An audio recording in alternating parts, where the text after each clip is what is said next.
సంతానలేమి సమస్యలకు మెయిన్ కారణాలు ఏముంటాయి మగవారిలో చూస్తే?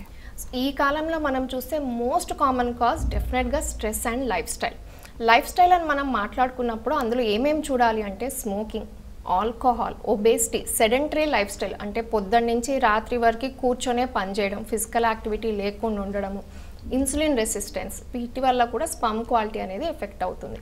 మనం సీమెన్ అనాలిసిస్ చేసాం, ప్రాబ్లం కనిపించింది అంటే కౌంట్ బాగాలేదు, మొటిలిటీ బాగాలేదు, మార్ఫాలజీ బాగాలేదు, ఇలాంటి ఏమైనా ఇష్యూస్ ఉన్నప్పుడు నెక్స్ట్ అసలు ఎందువల్ల అలా జరిగిందని చూసుకోవడానికి కొన్ని పరీక్షలు చేస్తాం. అందులో ఫస్ట్ అల్ట్రాసౌండ్, టెస్టిస్ సైజ్ బాగుందా లేదా, ఏమైనా సిస్ట్లు ఉన్నాయా, ఇన్ఫెక్షన్ ఏమైనా కనిపిస్తుందా, వారికోసీల్ ఏమైనా ఉందా, ఇవన్నీ మనం చూసుకుంటాం. వారికోసీల్లో గ్రేడ్స్ ఉంటాయి. గ్రేడ్ 1, గ్రేడ్ 2 యూజువల్లీ మనము లైఫ్ స్టైల్ చేంజెస్తో, యాంటీ ఆక్సిడెంట్స్తో మనం వాటిని ట్రీట్ చేసుకోగలం, మంచి బెటర్ సక్సెస్ రేటే ఎక్స్పెక్ట్ చేస్తాం.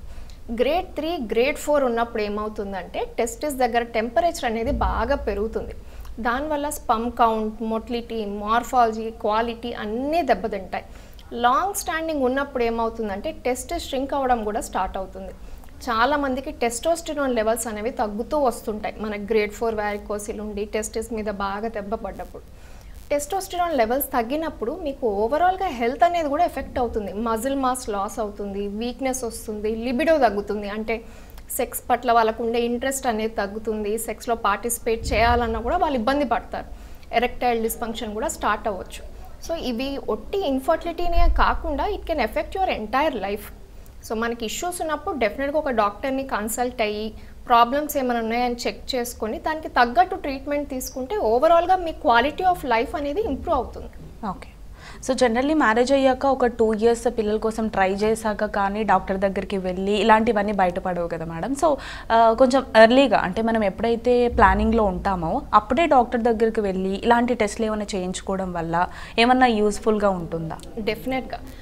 సో డెఫినేషన్ వైజ్ మనం చూసుకుంటే 1 year of unprotected intercourse, regular intercourse అంటే ఏంటి అంటే వారంలో కనీసం 2 సార్లు లేదా 3 సార్లు భార్యాభర్తలు కలిసి ఉండడం. ఇలా ట్రై చేశాక సంవత్సరం తర్వాత కూడా ప్రెగ్నెన్సీ రాకపోతే అప్పుడు మనం ప్రాబ్లం ఉన్నట్టు అనుకుంటాం. ఒకవేళ ఏజ్ 35 years దాటితే 6 monthsకే డాక్టర్ని కన్సల్ట్ అయితే బెటర్. బట్ మీకు లైఫ్ స్టైల్లో ఇష్యూస్ ఉన్నాయి, ఇంటర్కోర్స్లో ఇబ్బంది అవుతుంది, మీకు డిజైర్ అనేది తక్కువగా ఉంది, ఎరెక్షన్ ఇష్యూస్ ఉన్నాయి లేదా ఎజాక్యులేటరీ ఇష్యూస్ ఉన్నాయి, ఒబేసిటీ ఉంది, ఇన్సులిన్ రెసిస్టెన్స్ సైన్స్ ఉన్నాయి, ఇలాంటివి ఏమన్నా ఉన్నప్పుడు డెఫినెట్గా డాక్టర్ని ముందే కన్సల్ట్ అవ్వాలి. చాలామంది ఫ్యామిలీ హిస్టరీ కూడా ఇస్తుంటారు, అంటే మా ఫ్యామిలీలో చాలామందికి లేట్గా ప్రెగ్నెన్సీ అందింది లేదా మిస్క్యారేజెస్ అయ్యాయి, ఇలాంటి ఏమైనా ఇబ్బందులు ఉన్నప్పుడు డెఫినెట్గా ముందే డాక్టర్ని కన్సల్ట్ అయ్యి ఇష్యూస్ ఏమైనా ఉంటే ట్రీట్ చేసుకుంటే your life will be better.